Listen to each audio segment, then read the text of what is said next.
Good afternoon. I know you guys are probably very sad since we're not going to get a lot of days like this together over the next couple of weeks since we'll be traveling. But for those of you on the trip, I look forward to seeing you. For those of you that aren't, we're going to certainly miss all of you and your questions. It's a busy day here at the White House, like most days here.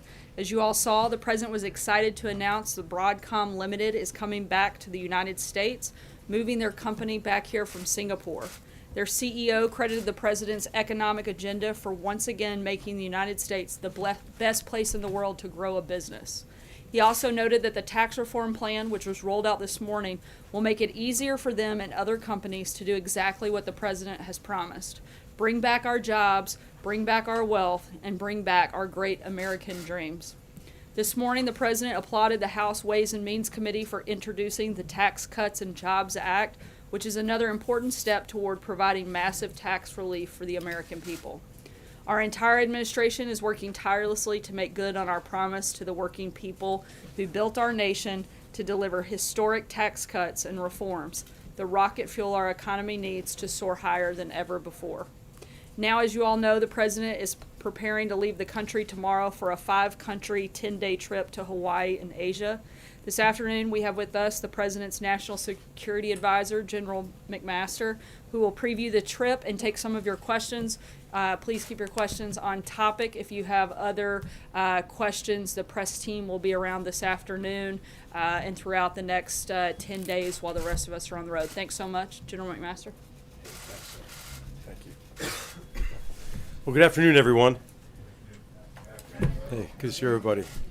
Tomorrow, President Trump embarks on his longest foreign trip to date and the longest trip to Asia by an American president in more than a quarter century. This trip is a great opportunity to demonstrate America's and the Trump administration's commitment to the Indo-Pacific and our efforts to strengthen long-standing American alliances and expand new partnerships. The president has actively engaged leaders in the Indo-Pacific this year to address a range of strategic issues, including, most notably, the North Korean nuclear threat. Since taking office, President Trump has placed 43 calls to Indo-Pacific leaders and conducted bilateral meetings with Japan, South Korea, China, India, Australia, Malaysia, Vietnam, Indonesia, Singapore, and Thailand. This historic trip will build on that ongoing diplomacy. The president's trip will focus on 3 goals. First, strengthening international resolve to denuclearize North Korea. Second, promote a free and open Indo-Pacific region. Third, advance American prosperity through fair and reciprocal trade and economic practices. The United States remains committed to the complete, verifiable, and permanent denuclearization of the Korean Peninsula. President Trump will reiterate the plain fact that North Korea threatens not just our allies South Korea and Japan and the United States. North Korea is a threat to the entire world, so all nations of the world must do more to counter that threat. That is happening, but the president recognizes that we're running out of time and will ask all nations to do more. In particular, the president will continue to call on all responsible nations, especially those with the most influence over North Korea, to isolate the North Korean regime economically and politically, to convince its leaders that the pursuit of nuclear weapons is a dead end and that it is past time to denuclearize.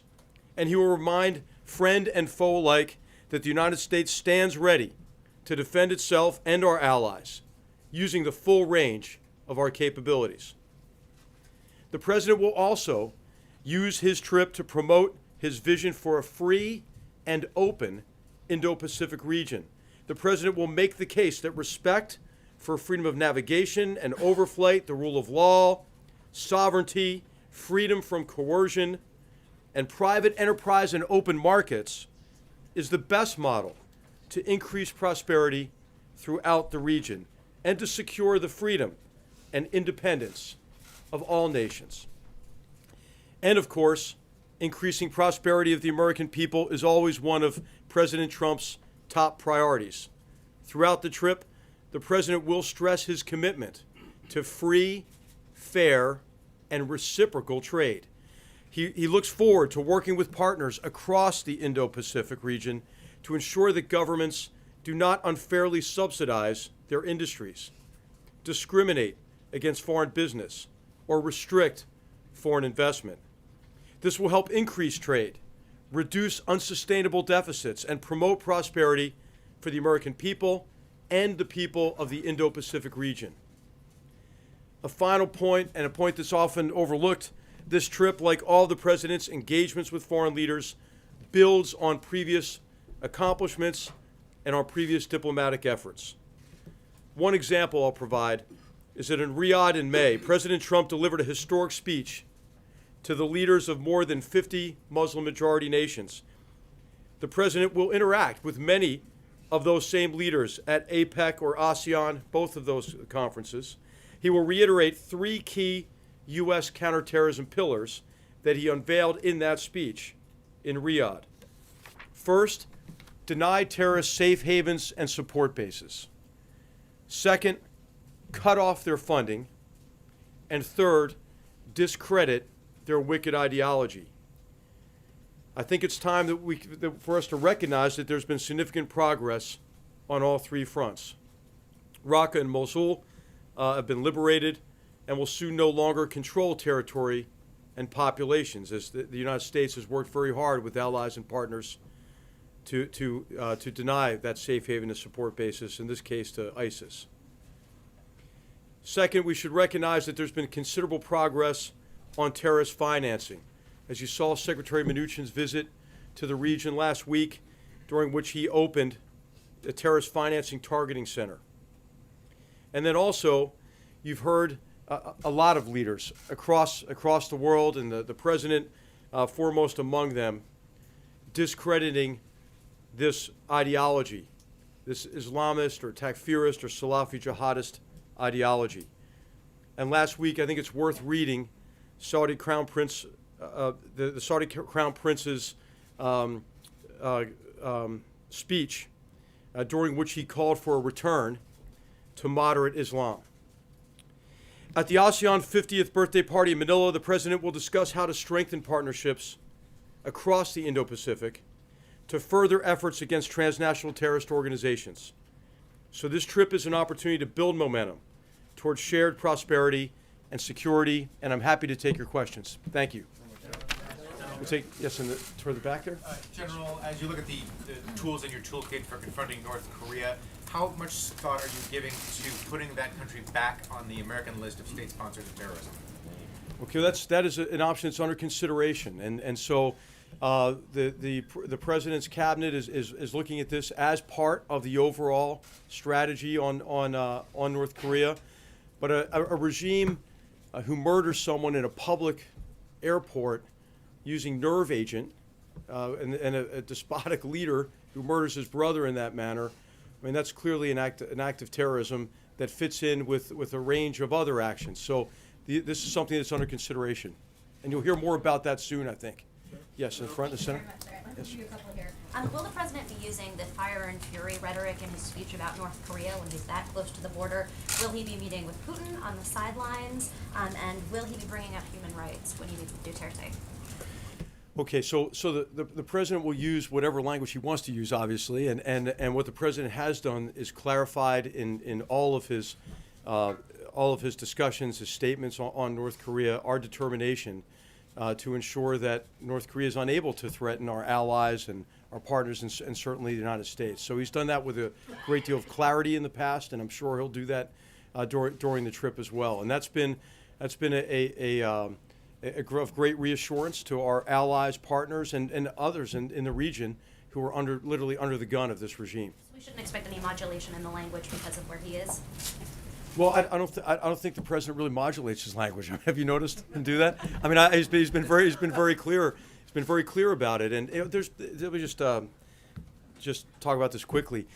I've been aware of the discussions about, hey, is this inflammatory? No, what's inflammatory is the North Korean regime and what they're doing to threaten the world. I think there would be a grave danger if that regime didn't understand our resolve, the president's resolve, to counter North Korean aggression, and the president's made it very clear. Yes. Sorry, on the Putin and the Duterte Is there a sanctions? likelihood during the course of this 12-day trip that additional multilateral sanctions will be announced pertaining to North Korea? And the second question I have has to do with China. In your view, General, are they doing enough to apply pressure on the North Korean government? So on those questions, what you've seen is a concerted effort to isolate North Korea economically, and that's been combined with a major diplomatic effort that asks all countries to do more.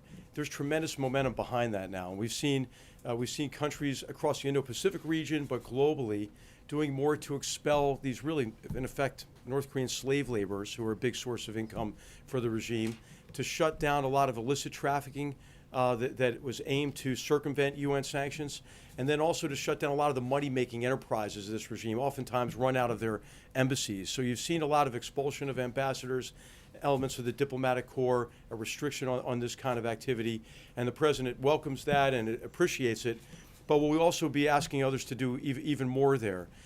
So it is both diplomacy and sanctions working together. China is definitely doing more.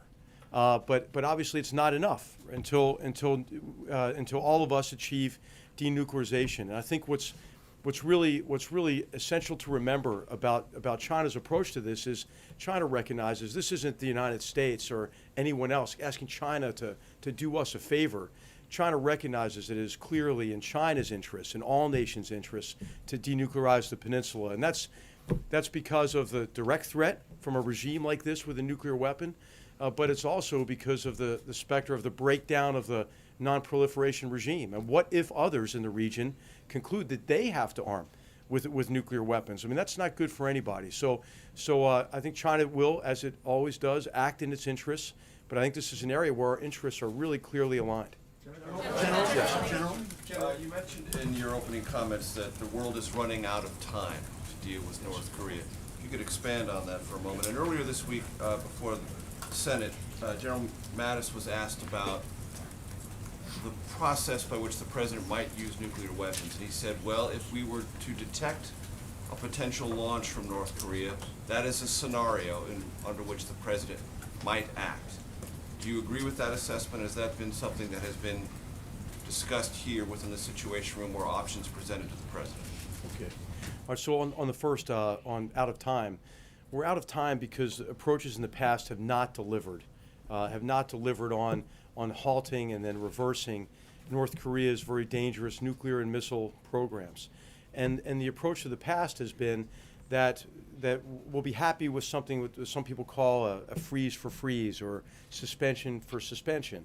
And that's the beginning then of a long drawn-out negotiation process or talks during which the North Korean regime has in the past continued to develop its nuclear capability, continued to develop its weapons. Then upon delivery of a weak, not enforceable agreement, the agreed framework, for example, in 94, what that agreement does is it locks in the status quo as the new normal. And then, of course, North Korea then breaks the agreement and continues with the programs. So we're out of time to do that because of how these programs have advanced over time. So what it's time for is a really concerted effort to do everything all of us can to resolve this short of military action. In terms of scenarios, the president's always very clear. He doesn't draw red lines. He doesn't forecast directly or say directly what he's going to do. But what he'll do is he'll do whatever it takes to protect the American people and our allies I only raised that because overseas. General Mattis said it in open Senate testimony. Yeah, and so what is clear is that the United States will respond with all capabilities available to North Korean aggression, and they're appropriate to that scenario. Detecting something that might be happening. Gentleman in the center in the back. Yes. Thank you, General.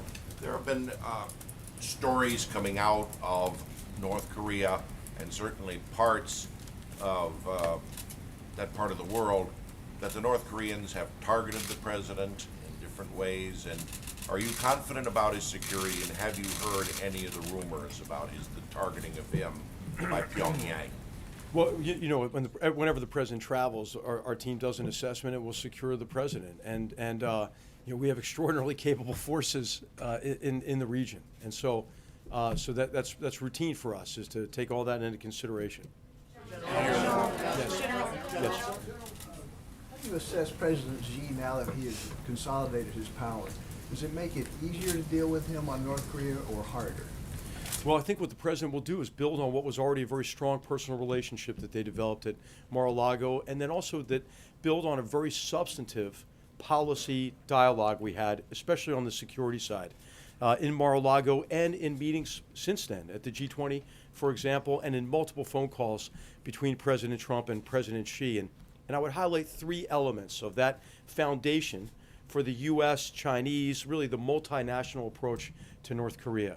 The first of these is a recognition that North Korea is not just a threat to the United States. Remember in the old days you'd hear, well, this is really a problem between North Korea and the United States. Well, everyone acknowledges, China especially, that this is a problem between North Korea and the world. The second thing that's really critical is the universal acknowledgement that denuclearization of the peninsula is the only acceptable outcome. No more freeze for freeze, suspension for suspension.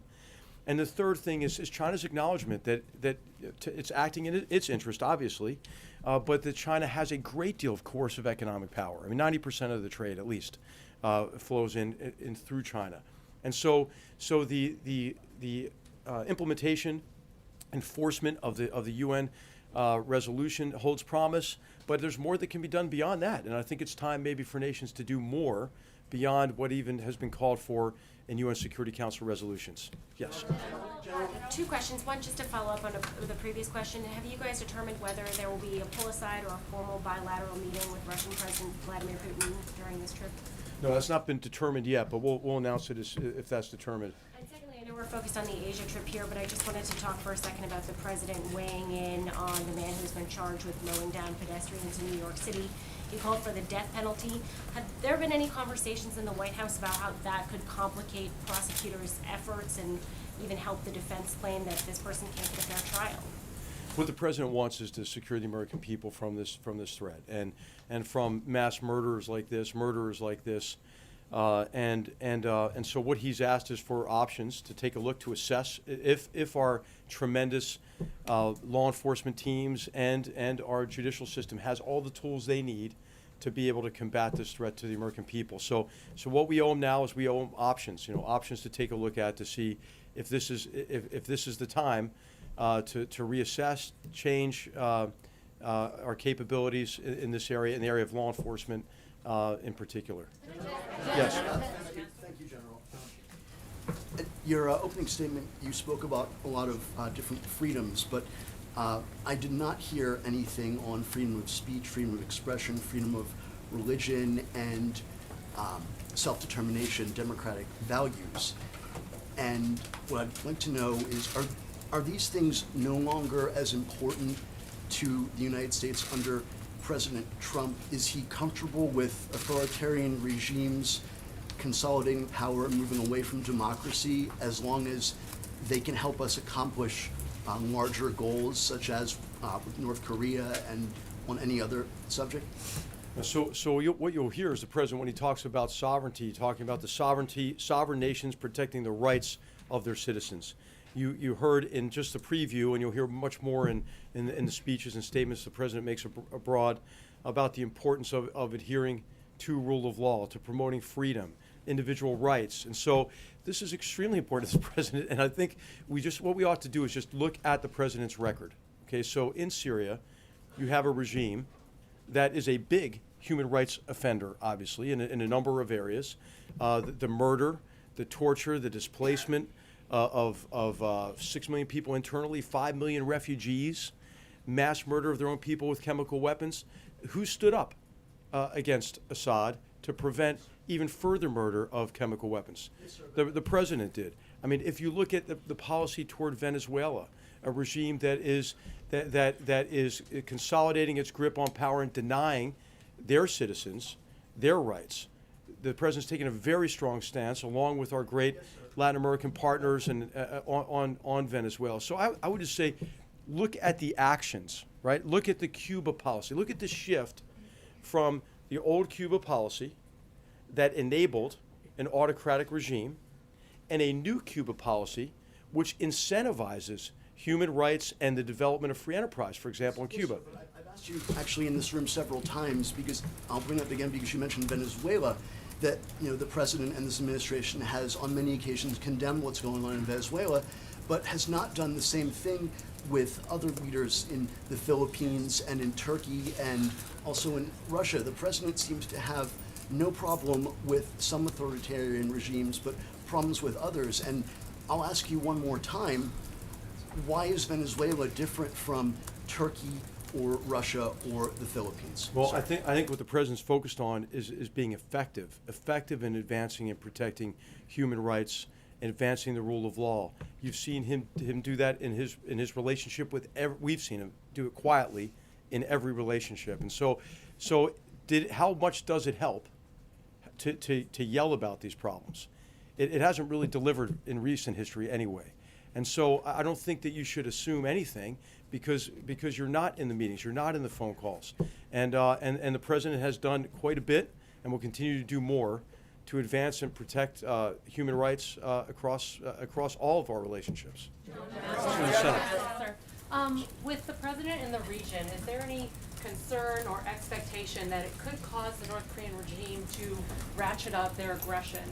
And are we doing anything proactively to prepare for some sort of acceleration in tensions? Yeah.